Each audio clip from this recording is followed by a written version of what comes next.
Hi everyone, it's Rachel back with the Shades of Orange, and today I'm here to bring you my top 10 true crime books of 2022.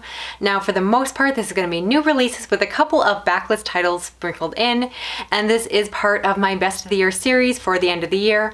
And so I'm going to have a playlist or some videos linked in the description box and card, so if you want to go check out those as they come out.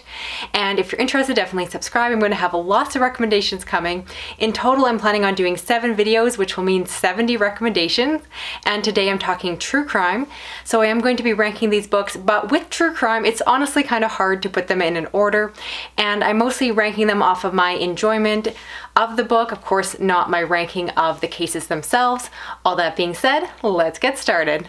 Now, first at number 10, we have Little Brother by Ben Westhoff, and this is a story of a man who worked and volunteered for the Big Brother, Little Brother program, and so it follows a man who authors this book who is of a white Caucasian background. He is heavily privileged, and he goes and volunteers for the program and is the big brother to this young black boy from a more poor household and tries to give him some extra support and leadership in his childhood as he grows up. When he is, I believe, 18, there is a terrible accident or a murder that takes place. This young man is shot on the street, and so we are reading the story from the perspective of the big brother who is trying to make sense of this terrible tragedy. And in doing so, he's trying to figure out why this would have happened. Is this simply a random occurrence, or was there a reason behind it? And so we follow an amateur detective who is going around trying to puzzle out the circumstances surrounding this, and of course by doing so he ends up actually finding out a lot more about his little brother's past and realizes that he was involved in some things that the big brother didn't necessarily realize were happening. Now, I do really like this book. I think it has some great themes and messaging surrounding class and privilege, but my only complaint of this book, which would have made it higher up on the list, is the fact that the author is very naive, and of course he recognizes his privilege, but because of that, he really doesn't have a strong background in understanding the economic and social class issues that really affected his little brother's family. And so I do feel like this book is written with a bit of naivety, and obviously the author to some degree loses his innocence as the story progresses and he finds out more of what happened.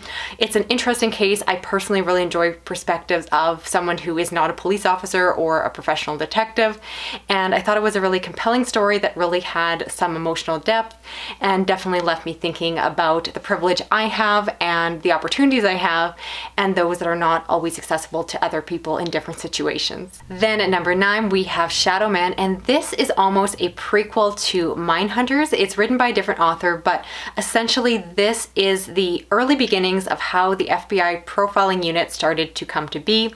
I think most people are familiar again with the iconic book and Netflix TV show Mindhunters, and so they know the general idea of how it really got started.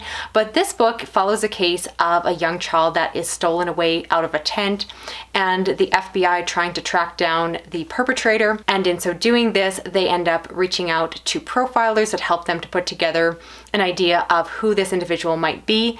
And because of the profilers, they point their finger at a particular man that the FBI had otherwise ruled out as a suspect, but the profilers kept pushing them to go back again.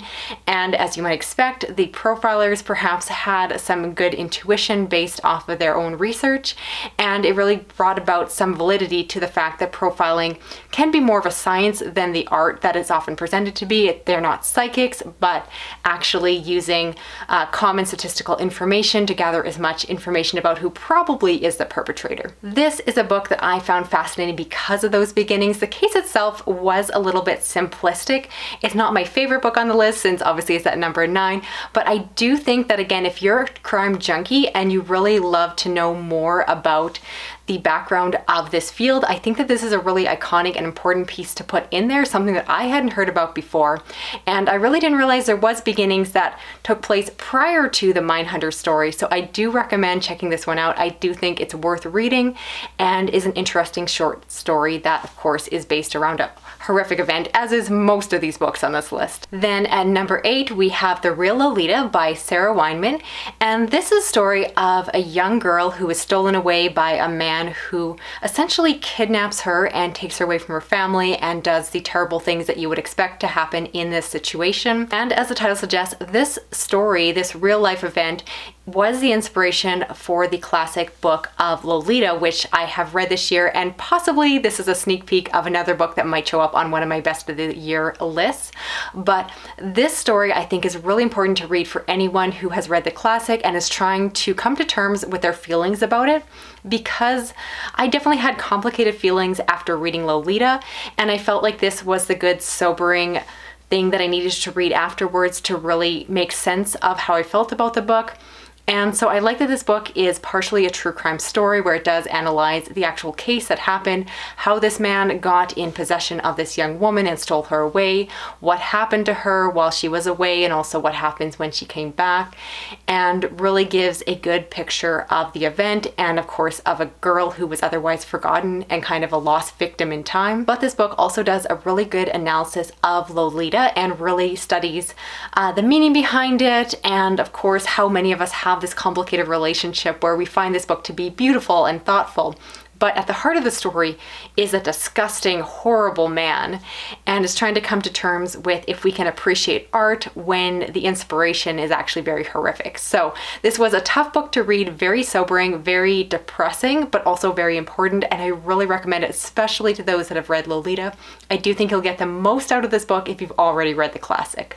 Then at number 7, we have From Russia with Blood by Heidi Blake, and this is a true crime book, which is a little bit of a stretch because it's more of a historical thriller, but it is based around assassinations and spies and a lot of concepts that circle around true crime, so I thought it was okay to put on this list.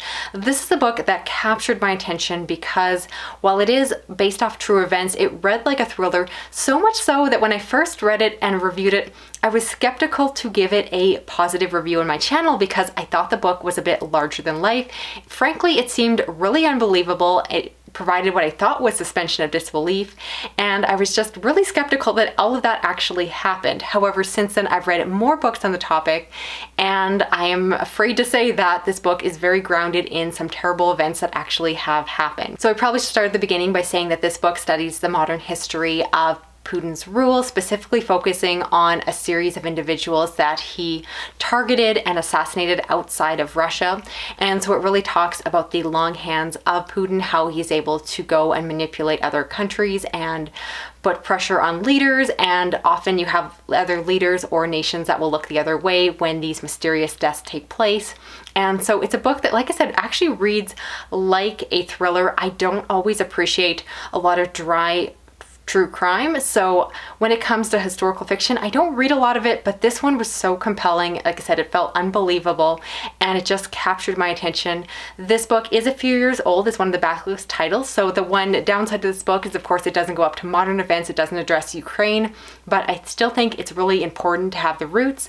And then if you enjoyed this book, you can go there, and as a jumping off point, as a bonus read, I'm also going to mention The Russians Among Us, which is a fantastic book that addresses the sleepers that exist within North America, and it's fascinating. So that's a little bonus reference there. Then at number 6, we have Unmasked by Paul Houle, and this is a true crime book that is written from the perspective of a very well-known police detective who became well-known through his work on the case involving the Golden State Killer. So this is a book that I would most recommend to those of you like myself that have read and loved I'll Be Gone in the Dark by Michelle McNamara. And even if you haven't read that one, ideally you would have at least heard podcasts or other true crime books and journalists that have focused on that particular case, because it is a major focus of this one. And that was definitely something that I really enjoyed, just because I find that particular case and serial killer absolutely fascinating. But within this case, we also get a lot of the author's personal life, which was something I found to be quite interesting. Not everyone loves that, but I really enjoy when the detective in the story or the author of a true crime book puts himself within the narrative. And so we get to find out that because of his obsession with solving murders, it made him very good at his job, but not perhaps the best father and spouse. And so you really get to see how those relationships suffered. I appreciated how honest he was within the book. It's definitely a strange or a difficult thing to put out so publicly, but I thought that it really fit the narrative and again feeds into the obsession that so often comes around true crime. And so I like that aspect. The reason it's not higher on the list, honestly, is the fact that the narrative is a little bit fragmented. It focuses on a lot of different cases, and you get little tidbits of different cases throughout his career. And personally, I tend to prefer true crime books that only focus on one case. Obviously, there's focus on the Golden State Killer, but there's also these other cases along the way. And if it had just focused on one, perhaps that single case, I think I would have loved this book even more, but it was still a really compelling narrative. Then at number 5, we have Murder in the Neighborhood by Ellen J. Green, and this is a book that follows the first recorded mass shooting within the US. And the book almost reads like a coming-of-age narrative because it's told from the perspective primarily of a man who at the time was a young boy and witnessed a lot of these atrocities. And so he was very young and naive and lost his innocence through this experience, and of course was very horrific. And then now is looking back and recounting those events and of course how it affected his entire life. Now, this is a book that probably took a lot of liberties in terms of the narrative because there's a lot of conversation that happens within a book, which I feel like you have to be pretty skeptical when you're reading it because how well do we really remember the details of conversations spoken decades ago? But the narrative did make it really easy to read. For those of you that prefer fiction, I think that this one is very accessible. You will just fall into it, and honestly, I kept forgetting that it was fact simply because it read so much like a really nostalgic coming-of-age story. It was just, honestly, it felt like one of the best coming-of-age stories I've read this year, and it wasn't even fiction. So I think it's really important given current events today. It does a lot of reflections on what causes someone or leads someone to do such an act. I think it's very victim focused, this book, and had a really compelling narrative, and I definitely recommend it. I think it's a sleeper hit of the year and more people should definitely check it out. Now at number 4, we have When a Killer Calls by John E. Douglas, and this is a book that follows a case where a young teenage girl was kidnapped just nearby her home, and he kidnaps and takes her away, and when he is holding her captive, he calls her family and just taunts them with these conversations, and then the story goes from there. I will say that because the nature of the case, you do need to know from the title that this is a case involving murder. The young woman does not come home safely, and so it's definitely a very sobering, dark, depressing read. And I just think that John E. Douglas does some fantastic work with bringing these cases to light. I think the author did a really great job with this book, as he has done with pretty much all the other books I've read by him. I think he creates a really compelling narrative, and he really inserts a lot of his own work because he works as a criminal profiler. So my favorite part of this book was easily following him as he was putting together the profile of who this individual might have been and helped to assist the police officers in narrowing down and finding the correct suspect. So I thought that part was very fascinating. And then one thing I like that I don't always see in true crime is that this book goes beyond the capturing of the individual, but actually follows them through their court case, and the author makes some interesting notes about why the plea for insanity was inappropriate at this case and why he should be held criminally responsible. So I thought that was a great conversation as someone, as a layperson.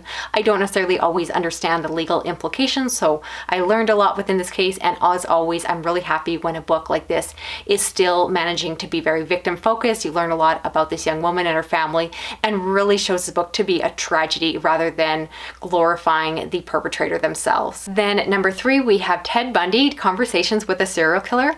And this is a very unique narrative compared to the other ones I'm talking about because this essentially is all dialogue. This is pretty much just a written account of a conversation that a couple of journalists were able to have with Ted Bundy after he was convicted for his crimes in the time leading up to his execution. And so I highly recommend the audiobook version for this book because of course it's not narrated by Ted Bundy, but you have the narrator saying the words that Ted Bundy said to these individuals in the room. And the idea here is that he never fully admitted to his crimes, but instead he talked about what he thinks the serial killer would have done in these cases, and he speculates with the idea that he will do it as long as he's talking in third person and isn't legally implicated by doing so. And so I think that the setup was very compelling, and it's an interesting way to get a confession from someone who refuses to legally confess even at the end of their life. And so it's a very chilling book. It's a very dark book. It is one that has really haunted me throughout the time since then, because I read it many months ago now. And I read actually several Ted Bundy books this year, but I decided to limit myself to only one on this list, and of all the ones I read, this was the strongest for me. It's the most compelling, it's the darkest, it gives me the best idea of his psychological profile, which is terrifying, and if you can't tell, it definitely left an impression on me. I do think that this book isn't the best introduction to Ted Bundy because it's less of a summary of his crimes and more of the conversation, so perhaps you might want to read something else like The Stranger Beside Me first, but I didn't think that one was as strong. This is my personal recommendation for the best Ted Bundy book I read this year. Now at number 2, we have Tell Me Everything by Erica Krause, and this follows an individual who was selected or got the opportunity to become a private investigator to help a lawyer that was taking a case to court involving a series of sexual assaults at a prominent university involving their football and other sports players, and so they are brought in to investigate. So their job essentially is to talk to people. And the introduction of this book explains that this woman just has a really compelling face, or something about her just makes people want to open up and tell her things. And so because of that, she ends up getting this opportunity, even though she doesn't have any official PI training. And as someone who has always thought that private investigative work sounds absolutely fascinating, I was really compelled by that setup. Within the book, you find out that she actually has a background of having experienced sexual assault herself, but in a very different manner where it's much more of an intimate domestic case. And so she reflects on her own childhood, her own complicated relationship with her difficult mother within the story, and also uses that to reflect back on the victims. This book, as you would expect, is very victim focused. It's very much a complex story, a very difficult story, and not necessarily with the perfect happy ending that you might like it to have, but I think it's a very important story to be reading in 2022. I thought it was just very well done. I enjoyed the aspects of the author's story within the story, and of course the larger case was fascinating as well. I learned a lot about the legal mechanics around trying to prosecute these kind of cases and how difficult that can be. And needless to say, it's at number 2, so I highly recommend this one. And then at the number 1 spot, my favorite true crime book I read in 2022, that is Trailed by Catherine Miles, which follows a case of 2 young women who were brutally murdered out in the woods. They go off hiking and camping, and their bodies are found brutally attacked, and of course they are dead. And so the case is investigated at that time, and now the case is being reinvestigated by the author of this book, and she is going back to try to figure out what actually happened. And it's an interesting case to take. And this is an interesting case to study because of the fact that it takes place outside. And so while I've read a lot of cases that discuss how to collect evidence and things like that, this book is interesting because it makes the point that if someone is, say, attacked and hit with a rock, that is much easier to figure out if that happens indoors. But out in the woods, it's very hard to collect evidence because it's hard to tell what is evidence and what was already there, what is just part of nature. And so it just talks about a lot of the complications that come into a case like this and how it is much harder to solve those cases. And it's just concepts that I've never thought about before. I fully admit I'm not an outdoorsy person, but this book definitely made me want to stay inside even more. And I thought that as a case, it was very compelling. Within the book, you find out that there is a suspect that was focused on by the police. However, the author actually explores the case and possibly comes up with another narrative, which I find to be very compelling and possibly true. And so if you like a book that has somewhat of an ending, but also leaves it a little bit open to interpretation and discussion, this is a great one. I think it would be a great book to check out with your book club or a group of friends that are interested in true crime, because I thought it was really compelling and left me with a lot to think and discuss. And highly recommend. I thought it was a fantastic book. But really, for all the books on this list, if they're on the top 10, they are books that I enjoy. When it comes to true crime, again, it's really hard to officially rank them. So this is the best I got, but I love all of these books, highly recommend them. And I do like the fact that there's a lot of variety within these books. So it's not simply just me listing out 10 serial killer novels, although that would be great too. So that's it for this video here. I'd love to hear of the books I talked about. Which ones are you planning on checking out for yourself? And I'd also love love to hear what is the best true crime book that you read this year. And if you want even more best of the year content, don't forget to check out my playlist listed down below and in the cards. And if you're new to my channel, maybe consider subscribing. I do read a lot of horror, thriller, science fiction, fantasy, and true crime, and I do have more best of the year content still coming out. So if you want to help me out with this video, you can give me a thumbs up, share it around online, drop a comment, even if just a little emoji like a detective. This is my first time doing a best of the year list that's just focused on true crime. So I would love to hear your feedback down below if you'd like to turn this into an annual video for me. If you enjoy it, I'll do it again. If you don't, I'll skip it for next year and focus on other things. Thank you so much for watching. I'll talk to you again soon. Okay, bye-bye.